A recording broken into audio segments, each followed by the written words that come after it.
जय हिंद दोस्तों। कैसे हो आप सभी लोग? उम्मीद है मस्त और बिंदास होंगे और अपनी पढ़ाई को बहुत अच्छे से कर रहे होंगे।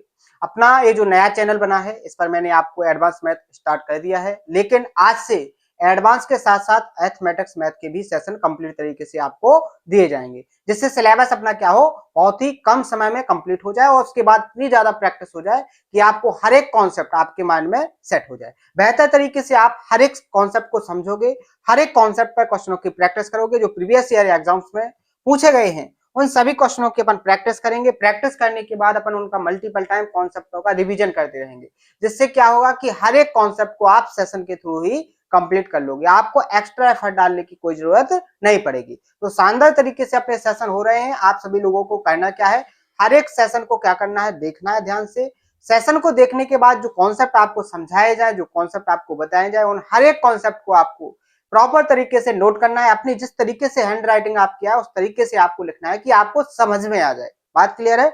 अब उन कॉन्सेप्टों को लिखने के बाद हर एक कॉन्सेप्ट पर जितने क्वेश्चन मैं आपको प्रैक्टिस करवाऊंगा, उन क्वेश्चनों को आपको एक बार मैंने सॉल्व करवा दिया और 3 से 4 बार आपको खुद से सॉल्व करना है। तो आप ये मान के चलिए, अगर आपने ऐसा कर लिया है तो फिर आपके जो कॉन्सेप्ट है, जो एग्जामिनर क्वेश्चन को क्रिएट करता है जिन कॉन्सेप्टों पर, वे सारे के सारे कॉन्सेप्ट आपके माइंड में इस लेवल तक हो जाएंगे, इस लेवल तक याद रहेंगे आपको कि जैसे ही उस कॉन्सेप्ट से रिलेटेड आप क्वेश्चन को देखोगे और 2 से 3 सेकंड के अंदर ही आप उस क्वेश्चन का सॉल्यूशन फाइंड कर लोगे। बात क्लियर है? लेकिन इसके लिए आपको मेहनत करनी पड़ेगी। आपको हर एक कॉन्सेप्ट नोट करना पड़ेगा, उसका रिवीजन करना पड़ेगा और क्वेश्चनों की प्रैक्टिस करनी पड़ेगी। अगर आप इतना करते हो तो हर एक तरीके से आप सफिशिएंट हो और आपका जो सब्जेक्ट है उस पर बहुत अच्छे से आपका पकड़ बन जाएगा। ठीक है? स्ट्रॉन्ग सब्जेक्ट को करना है तो इतना आपको जरूर करना है। मैंने लास्ट के जो सेशन आपको अभी तक कंप्लीट करवाए हैं वो ज्योमेट्री से रिलेटेड थे। 3 टॉपिक्स हो गए हैं। आज चौथा सेशन आपको मिलेगा ज्योमेट्री में। और आज से अरिथमेटिक्स में जो पहला टॉपिक अपन उठाएंगे वो होगा परसेंटेज, यानी कि प्रतिशत से स्टार्ट करेंगे अपन अरिथमेटिक्स का। जो पूरा सब्जेक्ट होता है उसके परसेंटेज को पहले पढ़ने का बहुत ही बड़ा रीजन है। क्वेश्चन तो बहुत कम क्रिएट होते हैं एग्जाम में, लेकिन सबसे ज्यादा जो बेस होता है पूरे अरिथमेटिक मैथ का वो परसेंटेज और रेशियो है। यानी पहले अपन पढ़ेंगे परसेंटेज, उसके बाद पढ़ेंगे अपन रेशियो। दो टॉपिक पर अपन को बहुत अच्छे से पकड़ बनाना है, जिससे आप विदाउट किसी भी फॉर्मूले के और विदाउट पेन से भी आप अपने सॉल्यूशन फाइंड करोगे। क्लियर है बात? तो बेहतर तरीके से पढ़ना है तो जिस तरीके से मैं आपको कंटेंट प्रोवाइड कर रहा हूं, पूरे कंटेंट को प्रॉपर तरीके से आपको क्या करना है, ऑब्जर्व करना है। सारी वो अप्रोच मैं आपको सिखाऊंगा कि एग्जाम के हॉल में अगर आप बैठे हो तो क्वेश्चन को किस तरीके से रीड करना है और आपको कैलकुलेशन कैसे करना है। बहुत सारे स्टूडेंट ऐसे होते हैं वो सोचते हैं कि कैलकुलेशन कैसे फास्ट होगी, कैलकुलेशन को कैसे इंप्रूव करें। तो आपको एक्स्ट्रा कुछ करने की जरूरत नहीं, जिस तरीके से मैं आपको बताऊं उस तरीके से आपको कैलकुलेशन करना है। सारी आपकी प्रॉब्लम दूर हो जाएंगी। फिर भी अगर कोई डाउट आपको रहता है तो उसको कमेंट बॉक्स में जरूर बताना। और एक काम आपको डेली टू डेली करना है, जो सारे के सारे कॉन्सेप्ट मैं आपको सिखाऊं उन कॉन्सेप्टों को एक बार आपको कमेंट में जरूर करना है, जिससे मुझे पता चले कि आपने कौन कौन से कॉन्सेप्ट को किस तरीके से लिखा है। अगर उसको किसी तरीके से आपने गलत लिखा है या उसमें कुछ छोटा है तो वो आपको उस कमेंट के थ्रू फिर से बताया जाएगा कि आप इसको ऐसे नोट कर सकते हो। बात क्लियर है? तो बिना किसी टाइम वेस्ट किए मैंने आपको पूरा का पूरा इंट्रोडक्शन लास्ट के सेशनों में दिया है कि ये जो मैथ का बैच होगा ये कंप्लीट सिलेबस होगा। पूरा का पूरा सिलेबस आपको करवाया जाएगा। किसी भी एग्जाम को लेकर आप प्रिपरेशन कर रहे हो, चाहे एसएससी लेवल की तैयारी हो या सीडीएस की हो, बैंकिंग की हो या फिर आप किसी स्टेट एग्जाम की तैयारी कर रहे हो, जिस एग्जाम में मैथ आएगा हर एक एग्जाम के सिलेबस को टारगेट करते हुए ये सिलेबस आपको कंप्लीट करवाया जाएगा। बिल्कुल भी आपको परेशान होने की जरूरत नहीं है। लेकिन फिलहाल में जो 2 वैकेंसीज आ रही हैं इनमें ज्यादातर जो लास्ट के सेशन होंगे अपने टॉपिक्स के, जैसे परसेंटेज पूरा टॉपिक फिनिश होने के बाद 3 से 4 सेशन ऐसे रखे जाएंगे जिनमें आपको प्रॉपर तरीके से जो क्वेश्चन प्रैक्टिस करवाए जाएंगे वो एमपी पुलिस और यूपी पुलिस और एमपी एसआई और यूपीएसआई, 2 जो वैकेंसीज अभी आने वाली हैं, जैसे यूपीएसआई की वैकेंसी आ गई है और यूपी पुलिस की वैकेंसी आएगी, इसके बाद एमपीएसआई और एमपी पुलिस, इन दोनों के जो क्वेश्चन है कि कैसे क्वेश्चन अभी तक पूछे गए हैं या आपको कैसे क्वेश्चन पूछे जा सकते हैं, वो सभी संभावित क्वेश्चन आपको बहुत अच्छे से प्रैक्टिस करवाए जाएंगे। लेकिन सिलेबस अपना कंप्लीट है तो बेहतर तरीके से आपको पढ़ना है। आपको ये नहीं सोचना है कि ये सिलेबस केवल और केवल यूपी पुलिस या यूपीएसआई या एमपी पुलिस या एमपीएसआई के लिए है। ये जो बैच है वो सफिशिएंट है हर एक एग्जाम के लिए जिसमें आपसे मैथ पूछा जाएगा। बात क्लियर है? तो बढ़ते हैं अपन अपने टॉपिक पर। तैयारी 2025 की है, सिलेक्शन 2025 और 26 में आपको मिलना चाहिए। टारगेट ये आपका होना चाहिए, क्योंकि 7 से 8 महीने के अंदर ही अपन सिलेबस को फिनिश करेंगे। 2 से 3 महीने में अपन क्या करेंगे, बहुत अच्छे से प्रैक्टिस करेंगे और जो वैकेंसीज आएगी उसका फॉर्म अप्लाई करके अपन सिलेक्शन को लेंगे। ये अपना टारगेट है। लेकिन टारगेट उन्हीं का पूरा होगा जो मेहनत से पढ़ेंगे, मन लगा के पढ़ेंगे और प्रैक्टिस मल्टीपल टाइम करते रहेंगे। बात क्लियर है? तो मैंने आपसे पूछा था कि जो अपना सिलेबस होगा मैथ का 2 पार्ट में होगा, एडवांस और अरिथमेटिक्स। एडवांस का पूरा सिलेबस मैंने आपको समझा दिया है। अरिथमेटिक्स का पूरा टॉपिक्स देख लो कि कौन कौन से टॉपिक्स अपन को पढ़ना है, कौन कौन से टॉपिक्स हैं जिनसे क्वेश्चन क्रिएट होते हैं। तो अरिथमेटिक्स मैथ में सबसे पहला जो टॉपिक होगा वो होगा अपना परसेंटेज का। कौन सा टॉपिक होगा? परसेंटेज, यानी कि प्रतिशत। प्रतिशत से रिलेटेड जितने भी टाइप के क्वेश्चन बनेंगे, जो कॉन्सेप्ट होते हैं वो सारे के सारे कॉन्सेप्ट सिखाए जाएंगे, बिल्कुल जीरो लेवल से एडवांस लेवल तक आपको लेकर जाएंगे। ठीक है। दूसरा जो टॉपिक होगा वो होगा रेशियो और प्रोपोर्शन का। तीसरा जो टॉपिक होगा वो मिक्सचर एलिगेशन का होगा, यानी कि मिश्रण। और चौथा जो टॉपिक होगा वो पार्टनरशिप का होगा, साझेदारी का होगा। पांचवा जो टॉपिक होगा वो एसआई, सिंपल इंटरेस्ट। और जो छठवां टॉपिक होगा वो सीआई, यानी कि आपका चक्रवृद्धि ब्याज। आगे जैसे ही बढ़ेंगे तो 7वें नंबर का टॉपिक जो होगा वो इंस्टॉलमेंट, यानी कि किस्त से रिलेटेड। और 8वां टॉपिक जो होगा वो प्रॉफिट लॉस। 9वां टॉपिक होगा अपना डिस्काउंट। और 10वां टॉपिक जो होगा वो टाइम एंड वर्क। ज्यादातर जो टाइम एंड वर्क और बोट एंड स्ट्रीम के जो क्वेश्चन आते हैं वो एनटीपीसी, ग्रुप डी, इन एग्जाम्स में ज्यादातर पूछे जाते हैं। तो हर एक एग्जाम में मैं आपको ये भी बताऊंगा कि ये टॉपिक किस एग्जाम में सबसे ज्यादा बार पूछा जाता है, कौन से ऐसे कॉन्सेप्ट हैं जो मल्टीपल टाइम बहुत ही ज्यादा पॉपुलर हैं, हर एक एग्जाम में किनका सबसे ज्यादा वेटेज है, जिससे आपको उन पर बहुत अच्छे से प्रैक्टिस करनी है, क्योंकि वो सारे क्वेश्चन आपके देखते ही सॉल्व होना चाहिए, जिससे आपके एग्जाम का टाइम सेव हो जाए। जो कॉन्सेप्ट सबसे ज्यादा पॉपुलर है उससे आपके क्वेश्चन जो क्रिएट होंगे वो देखते ही सॉल्व होने चाहिए। उनसे क्या होता है कि आप अपने टाइम को सेव कर लेते हो। जो क्वेश्चन थोड़े टफ लेवल के आते हैं, एडवांस लेवल के आते हैं, जो टाइम आपने सेव किया है वो वहां पर लगा सकते हो और आपका जो क्वेश्चन होगा वो 100% सही हो जाएगा। बात क्लियर है? तो इस तरीके से आपको पढ़ना है, हर एक चीज को नोट करते हुए चलना है। नेक्स्ट जो टॉपिक होगा वो होगा आपका पाइप एंड सिस्टम। टंकी और पाइप से रिलेटेड बहुत सारे क्वेश्चन आते हैं कि अगर कोई एक टंकी है जिसको एक नल 2 घंटे में भरता है और जो दूसरा पाइप है उसको 4 घंटे में खाली करता है, अगर दोनों नल एक साथ खोल दिए जाए तो टंकी कितने टाइम में भर जाएगी। इस तरीके के क्वेश्चन बहुत ज्यादा क्रिएट होते हैं और ये हर एक स्टूडेंट को बहुत ज्यादा टफ भी लगते हैं, लेकिन आपको इस तरीके की मेथड, इस तरीके के अप्रोच से सिखाए जाएंगे कि आपको खुद बिलीव नहीं होगा कि इतने टफ लैंग्वेज वाले क्वेश्चन आप इतने इजी वे में कैसे सॉल्व कर लेते हो। बात क्लियर है? लेकिन पेशेंस के साथ पढ़ोगे, थोड़ी प्रैक्टिस के साथ पढ़ोगे। नेक्स्ट जो टॉपिक होगा वो अपना होगा टाइम, स्पीड एंड डिस्टेंस, समय, चाल और दूरी। बात क्लियर है? अगला जो टॉपिक होगा वो होगा बोट एंड स्ट्रीम, नाव और धारा। ठीक है।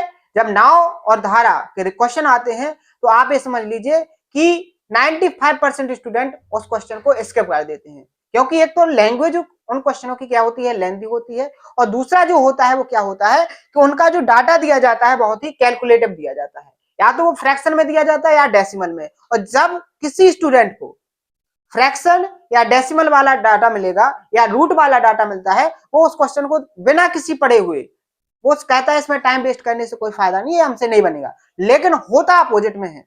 ऐसे सारे क्वेश्चन बहुत ही सिंपल होते हैं। अगर आपने बहुत ही अच्छे से एक बार कॉन्सेप्ट को समझ लिया तो क्वेश्चन की कैलकुलेशन करने की भी जरूरत आपको नहीं पड़ेगी।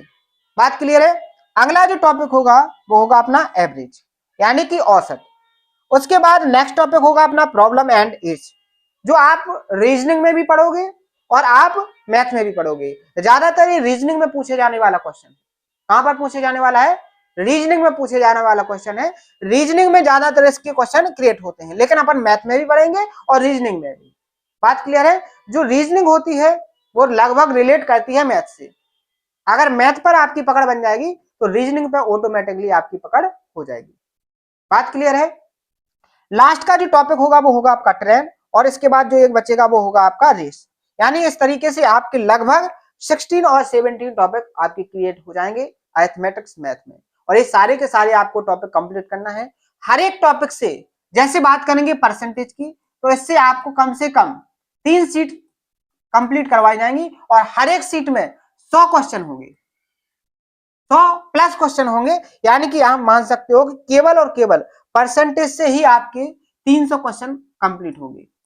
पहली सीट जो होगी वो होगी बिल्कुल बेसिक कॉन्सेप्टों से रिलेटेड, दूसरी थोड़े एडवांस, और तीसरी जो सीट होगी अपनी वो थोड़े डिफिकल्ट लेवल पे जाएगी, और मिक्सचर जो क्वेश्चन क्रिएट होते हैं, मिसलेनियस जिन्हें आप बोल सकते हो, उन सभी क्वेश्चनों को प्रैक्टिस करवाया जाएगा। इसी तरीके से आपके रेशियो के होंगे, हर एक टॉपिक के लगभग आपके 300 से 400 क्वेश्चन के समथिंग समथिंग प्रैक्टिस करवाए जाएंगे। तो आप समझ सकते हो, ना तो इसमें आपकी एक भी कॉन्सेप्ट छूटेगा, ना ही आपकी ऐसी लैंग्वेज जो आपको प्रैक्टिस ना करवाई जाए जिस पर एग्जामिनर क्वेश्चन क्रिएट करेगा। सभी का सभी जो डाटा है वो बहुत ही आसान तरीके से आपको मिलेगा। जो कंटेंट है जिससे आपका सिलेक्शन होना है वो पूरा का पूरा कंटेंट आपको बहुत ही आसान तरीके से समझाया जाएगा। एक डाउट और बहुत अच्छे से क्लियर कर लेना है, आप किसी भी स्ट्रीम से हो, चाहे बायोलॉजी से रहे हो, चाहे आर्ट्स से, चाहे कॉमर्स से रहे हो, किसी भी स्ट्रीम से आप रहे हो स्टैंडर्ड क्लासेस में, कोई मतलब नहीं है। कंपटीशन में आने के बाद सभी स्टूडेंट एक लेवल पर पहुंच जाते हैं, और सभी को जो कंपटीशन में सब्जेक्ट रखे जाते हैं, जैसे एसएससी की अगर आप तैयारी करोगे तो इसमें आपको रीजनिंग, मैथ, इंग्लिश और जीएस, ये 4 टॉपिक्स बहुत अच्छे से कवर करने होंगे। और चाहे आप किसी भी सब्जेक्ट हो, कोई मायने नहीं रखता है। अब बस फर्क यहाँ पर इतना रहता है, अगर आप आर्ट्स से रहोगे तो यहाँ थोड़ा टाइम में चीजें आपको समझ में आएंगी। जो जैसे मैथ पढ़ोगे तो थोड़ा टाइम में समझ में आएगा, लेकिन आसान तरीके से आपको समझाएंगे। समझने की कोशिश आपको करना है, समझाने की पूरी कोशिश मेरी है। बेहतर तरीके से आपको मजबूत तरीके से वो हर एक चीज कंप्लीट हो जाएगी जिसमें आपको थोड़ा भी डाउट है। ठीक है, बस आपको पढ़ने की कोशिश करना है। तो ये हो गया अपना अरिथमेटिक्स का सिलेबस। मैंने आपसे बोला है कि अपना जो टॉपिक होगा वो परसेंटेज से अपन स्टार्ट करेंगे। परसेंटेज से क्यों करेंगे वो सारी चीजें मैंने आपको बता दी है। तो सबसे पहले आप अपनी नोटबुक में पहला टॉपिक डालोगे परसेंटेज।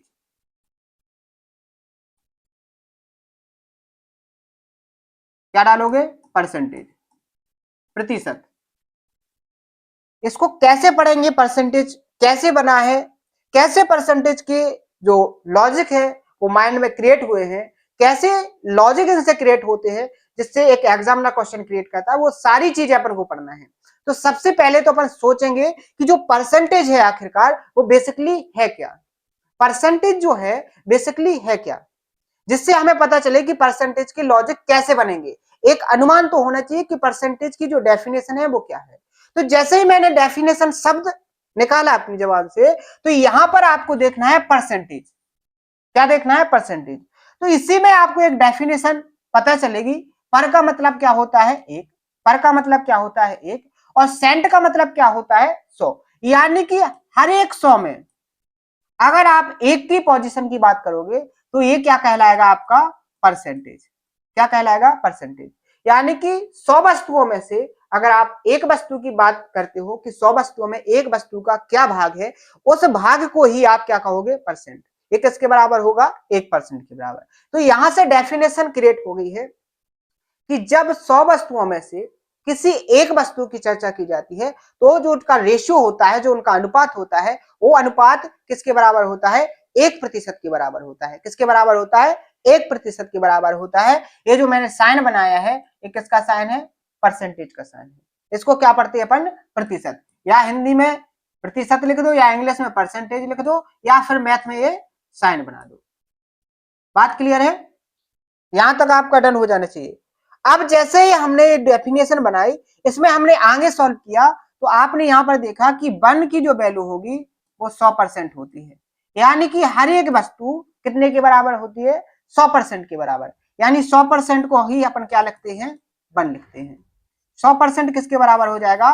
1 के बराबर। सबसे पहला और इंपॉर्टेंट कॉन्सेप्ट आपके सामने निकल के आया है कि कोई भी वस्तु है तो वो कितने परसेंट होती है? 100% होती है। जैसे मैंने आपके सामने ये पेन दिखाया, ये पेन अपने आप में कितने प्रतिशत है? 100% है। ये पेन अपने आप में कितने प्रतिशत है? 100% है।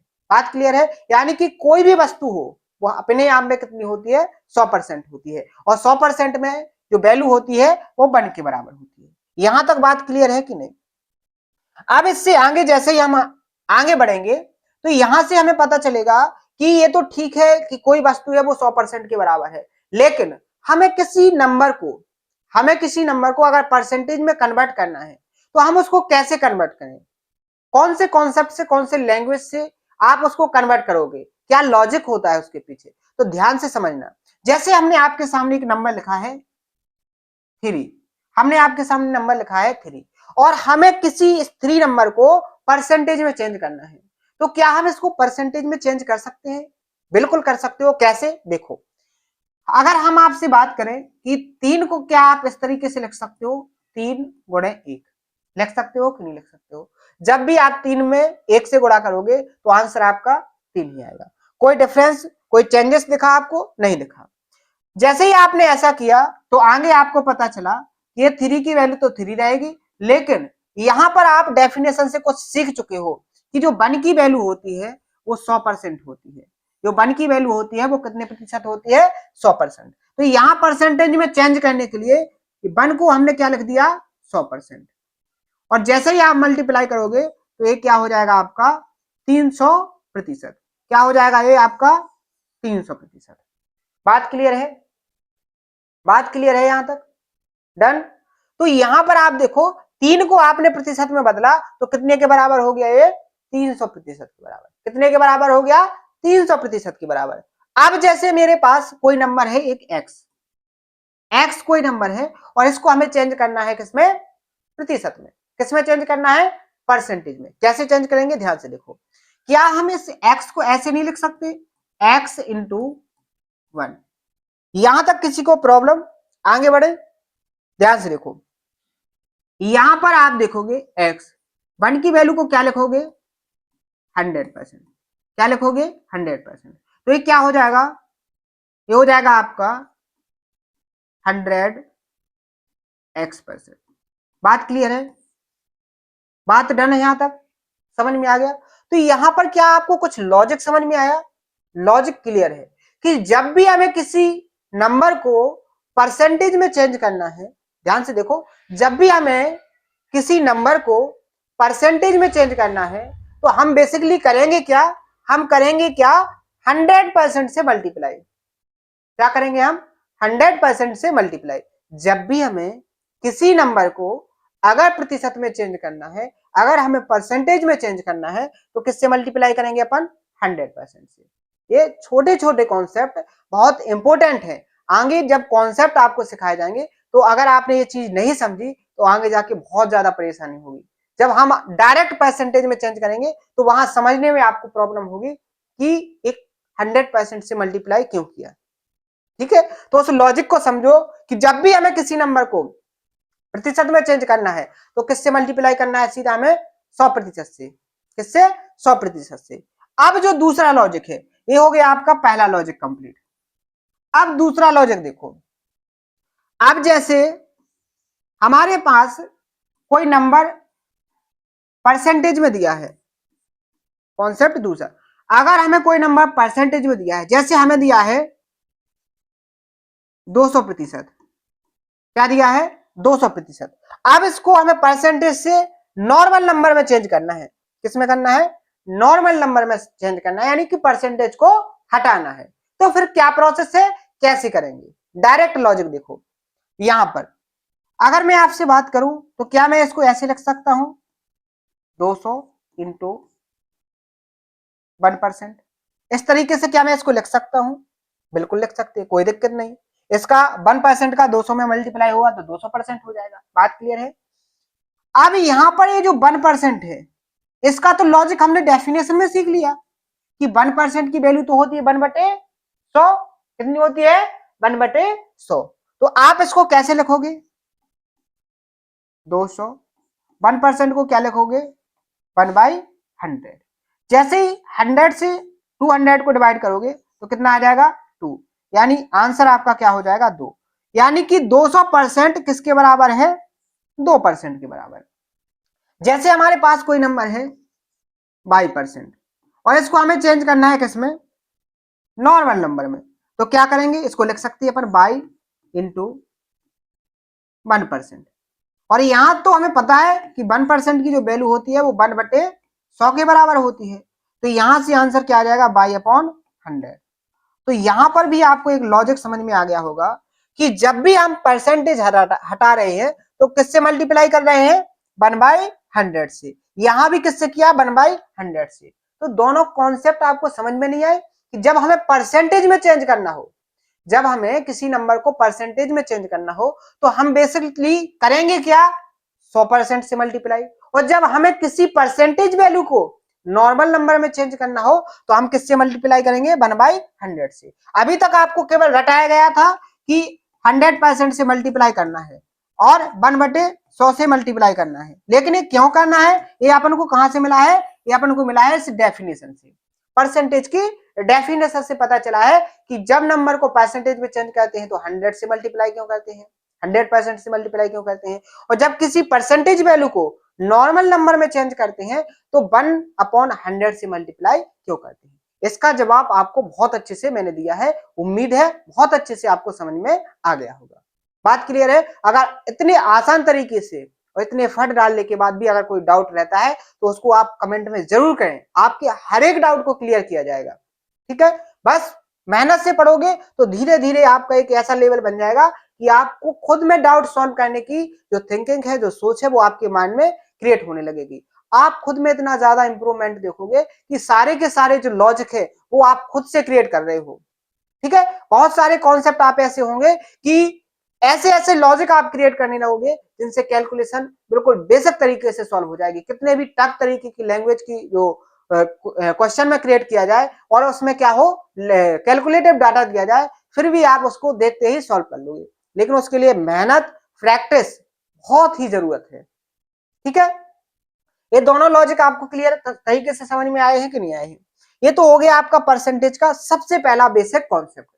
अब आपको करना क्या है, परसेंटेज में जो सबसे पहला कॉन्सेप्ट होगा, जिनसे आपकी कैलकुलेशन आसान होगी, जिनसे आपको कॉन्सेप्ट को समझने में आसानी होगी, वो सारी की सारी जो फ्रैक्शंस हैं उनको याद करना है। फ्रैक्शन से मतलब क्या है, फ्रैक्शन का मतलब होता है भिन्न, फ्रैक्शन का मतलब होता है भिन्न।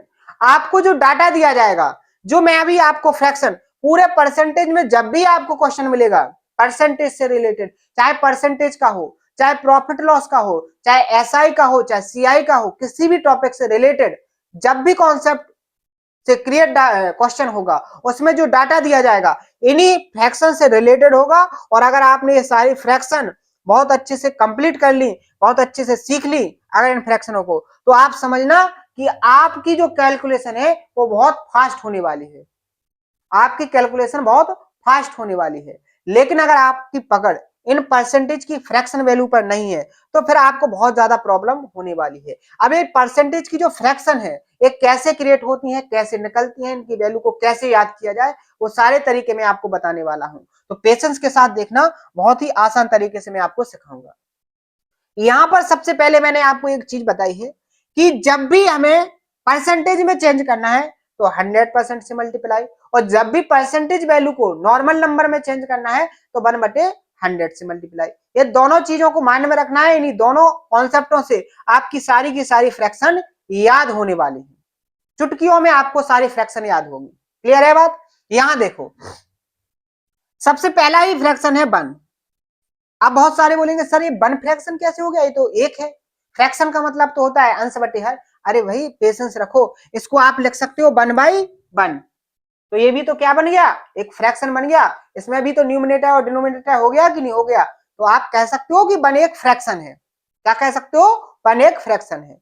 तो अगर हम 1 को ही किस में चेंज करना चाहें, परसेंटेज में, तो सीधी सीधी बात है कि आप इसको भी लिख सकते हो 1 × 1 लिख सकते हो। और आगे आपको पता है कि 1 की जो वैल्यू होती है वो 100% के बराबर होती है, इसलिए 1 जो होगा वो किसके बराबर होगा, 100% के बराबर होगा। किसके बराबर होगा, 100% के। यहां पर मैंने 1 की जो परसेंटेज में वैल्यू लिखी है वो कितनी लिखी है, 100%। तो जब भी आपको 1 दिखाई दे तो वो कितने के बराबर समझना है आपको, परसेंटेज में 100% के बराबर। बात क्लियर है। आगे नंबर बढ़ाएंगे अपन 1/2 का, तो इसमें आप क्या लिख सकते हो, उसको 1/2 को 1/2 गुणे 1 लिख सकते कि नहीं लिख सकते। आगे जैसे ही आप इसको बढ़ोगे तो 1/2 और 1 को क्या लिख सकते हैं आप, 100%। अभी क्लियर हो गया है। जैसे ही इसको सॉल्व करोगे तो आपको क्या मिल जाएगा, 50%। बात क्लियर है। आपको दो तरीके से याद रखना है, फ्रैक्शन में याद रखना है और डेसिमल में। जैसे यहां पर देखो 1/3 को आप कैसे लिखोगे, किससे मल्टीप्लाई करोगे, आप देखो डायरेक्ट करेंगे 100% से, क्योंकि परसेंटेज चेंज। जब 100 को आप 3 से डिवाइड करोगे तो आंसर कितना आ जाएगा, 33 सही 1/3%। या डेसिमल में बात करोगे तो 33.33%। दोनों तरीके से याद रखना है, दोनों तरीकों पर डाटा सेट किया जाता है। अभी मैं बहुत सारी बड़ी बड़ी फ्रैक्शनों को आपको चुटकियों में निकालना सिखाओगे और आप खुद से निकालोगे कि इसका आंसर ये है, इसका आंसर ये है। लेकिन थोड़ा पेशेंस रखो, पहले पूरी फ्रैक्शन सीख लो। यहाँ पर 1/4 को परसेंटेज में चेंज करेंगे, 100% से मल्टीप्लाई। कॉन्सेप्ट पहले सीख चुके हैं। 4 से काटेंगे तो कितना आएगा? 25%। कितना लिखा मैंने? 25%। 1/5 की बात करेंगे, परसेंटेज में चेंज करना है, 100% से मल्टीप्लाई। 5 से डिवाइड करेंगे, कितना आ जाएगा? 20%। तो यहाँ पर देखो, 1 किसके बराबर? 100% के बराबर। 1/2 किसके बराबर? 50% के बराबर। 1/3 33 सही 1/3% या 33.33%। 1/4 25%। 1/5 20%। बात क्लियर है? यानी 4 फ्रैक्शन आपकी कंप्लीट हो गई, याद हो गई, समझ में आ गया कैसे निकालना है। आगे बढ़े, नेक्स्ट फ्रैक्शन। नंबर आएगा 1/6 का, नंबर आएगा 1/6 का, किससे मल्टीप्लाई? 100% से। किससे मल्टीप्लाई? 100 से। क्या आ जाएगा? जब 100% को आप 6 से डिवाइड करोगे तो कितना आएगा? 16 सही 2/3% या 16.66%। जैसे ही नेक्स्ट पर जाएंगे आप 1/7%, इसको 1/7 को चेंज करोगे तो क्या आ जाएगा? 14 सही 2/7% या 14.28%। आगे बढ़ेंगे, 1/8 को परसेंटेज में चेंज करना है, 100% से मल्टीप्लाई। क्या आ जाएगा? 12 सही 1/2% या 12.5%। आगे जैसे ही बढ़ेंगे अपन 1/9% को चेंज करेंगे तो क्या हो जाएगा? 1/9 को परसेंटेज में चेंज करेंगे तो क्या हो जाएगा? 100% से मल्टीप्लाई। तो क्या हो जाएगा? 11 सही 1/9% या 11.11%। बात क्लियर है? समझ में आ रहा है ना कि कैसे निकल रहे हैं। यहां भी 100% से मल्टीप्लाई तो क्या हो जाएगा? 10%। कितना हो जाएगा? 10%। 1/11 को चेंज करेंगे तो क्या हो जाएगा? 9 सही 1/11% या 9.09%। याद कैसे रखना है? 1/5 20%, 1/6 16 सही 2/3% या 16.66%। 1/7 14 सही 2/7% या 14.28%। ऐसे आपको याद करके रखना है। अभी मैं बहुत सारे क्वेश्चन आपको प्रैक्टिस करवाने वाला हूं। नेक्स्ट 1/12 कैसे चेंज करेंगे? 100% से मल्टीप्लाई तो कितना हो जाएगा? 8 सही 1/3% या 8.33%। नंबर अगला 1/13%, किससे मल्टीप्लाई? 100% से। सॉल्व करेंगे, 7 सही 9/13% या 7.69%। इसके बाद 1/14 कितना? 100% से मल्टीप्लाई। क्या हो जाएगा? 7 सही 1/7% या 7.14%। इसके बाद फिर से 100 से मल्टीप्लाई, किसमें? 1/15 को चेंज करने के लिए तो क्या आ जाएगा? 6 सही 2/3% या 6.66%। नेक्स्ट नंबर है 1/16 का, किससे मल्टीप्लाई? 100% से। तो क्या हो जाएगा? 6 सही 1/4% या 6.25%। नेक्स्ट नंबर है 1/17%, तो इसको 100% से मल्टीप्लाई तो क्या हो जाएगा? 5 सही 15/17% या 5.88%। नेक्स्ट नंबर है आपका 1/18 का, इसमें भी 100% से मल्टीप्लाई। क्या हो जाएगा? 5 सही 5/9% या 5.55%। क्लियर है बात? आगे बढ़े, नेक्स्ट 1/19 100% से मल्टीप्लाई करेंगे तो कितना आ जाएगा? 5 सही 5/19% या 5.26%। अगला नंबर है 1/20 का, इसको चेंज करेंगे 100% से मल्टीप्लाई, कितना आ जाएगा? 5%। 1/21 100% से मल्टीप्लाई, कितना आएगा? 4 सही 16/21% या 4.76%। इसके बाद 1/22 100% से मल्टीप्लाई, कितना हो जाएगा? 4 सही 6/11% या 4.54%। बात क्लियर है? आगे 1/23 100% कितना? 4 सही 8/23% या 4.34%। अगला नंबर है 1/24 100% से मल्टीप्लाई तो कितना आ जाएगा? 4 सही 1/6% या 4.16%। क्लियर है बात? नेक्स्ट नंबर 1/25 किससे मल्टीप्लाई? 100% से तो कितना आ जाएगा? 4%। क्लियर है बात? और इंपोर्टेंट 1/30 याद रखना है आपको, 100 से 100% से मल्टीप्लाई तो क्या आ जाएगा? 3 सही 1/3% या 3.33%। 1/40 को भी याद रखना है, कितना हो जाएगा? 2 सही 1/2% या 2.5%। अगला नंबर 1/50 का 100% से मल्टीप्लाई करेंगे, कितना आ जाएगा? 2%। तो इस तरीके से आपकी टोटल 30 जो फ्रैक्शन वैल्यू है उनको मैंने आपको कंप्लीट करवाया है। एक बार क्विकली रिवीजन करेंगे, फिर अपन देखेंगे कि कौन कौन से सबसे ज्यादा इंपॉर्टेंट है। आपको जो पूरे क्वेश्चनों में जो आपका परसेंटेज जो टॉपिक होने वाला है, इसमें जो सबसे ज्यादा वैल्यूएबल पूछी जाती है, जिन पर ज्यादातर डाटा सेट किया जाता है, उन पर बात करेंगे। तो सबसे ज्यादा तो 1/2, 1/3, 1/4 और 1/5, ये चारों की चार फ्रैक्शन वैल्यू बहुत ही इंपॉर्टेंट है, इन पर बहुत ज्यादा डाटा क्रिएट किया जाता है। उसके बाद इंपॉर्टेंट हो जाएगी आपकी 1/6, इसके बाद 1/7 भी इंपॉर्टेंट है, 1/8, 1/9, यहाँ पर ध्यान देना है 1/9 और 1/11, इन दोनों पर विशेष ध्यान देना है। अगर 1/9 हो तो 11.11%, और जब 1/11 हो तो 9.09%। यहाँ पर डाटा में आपको थोड़ा ध्यान रखने की बात है, यहाँ कंफ्यूज होते हैं और गलती होने के ज्यादा चांस होते हैं।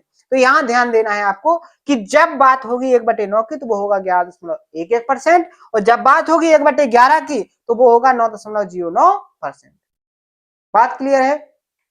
अगला जो इंपोर्टेंट फ्रैक्शन है, यहाँ पर आपको 1/12, 1/14, 1/15, 1/16 और 1/18, इन पर भी बहुत ज्यादा डाटा सेट किया जाता है। नेक्स्ट नंबर किसका आएगा आपका 1/20 और 1/24 और 1/25, और तीन जो ये हैं 1/30, 1/40 और 1/50, जो मैंने रेड कलर से टिक किए हैं, ये सारी की सारी फ्रैक्शन बहुत ही इंपॉर्टेंट है। आपके एग्जाम में जो क्वेश्चन क्रिएट किए जाएंगे, जो डाटा आपका दिया जाएगा, वो इन्हीं फ्रैक्शन वैल्यू पर होगा। जैसे यहां पर बात करें, आपको डाटा दे दिया कि यहां देखो एग्जाम्पल से समझो क्वेश्चन कैसे। जैसे उसने कह दिया कि ए बी से 37.5% अधिक खर्च करता है, तो ए और बी का रेशियो बताइए, ये आपसे पूछा है। तो यहां पर आपको क्या होना चाहिए, ये जो डाटा है 37.5%, किसका डाटा है 3/8। कैसे पता चला, यहां देखो मैंने अभी जो फ्रैक्शन करवाई 1/, यहां देखो 1/8 कहां पर है, यहां देखो 1/8 कितना है 12.5%, और जैसे ही आप 12.5 में 3 से मल्टीप्लाई करोगे तो कितना आएगा 37.5%। यानी कि आप ध्यान से देखो 1/8 को कितने गुना किया गया है 3, यानी 3/8 किसके बराबर होता है 37.5% के। तो जब आपको 1/8 की वैल्यू आएगी तभी तो आप 3/8 की वैल्यू को निकाल पाओगे। बात क्लियर है। तो यहाँ पर रेशियो निकालना था आपको, तो यहाँ पर देखो अब उसने कहा है कि ए और बी, ध्यान से समझना, ये सारे कॉन्सेप्ट समझाए जाएंगे, वो तो एक एग्जांपल मैं आपको बता रहा हूं कि डाटा कैसे सेट किया जाता है। तो उसने कहा है कि जो ए है वो बी से इतने अधिक है।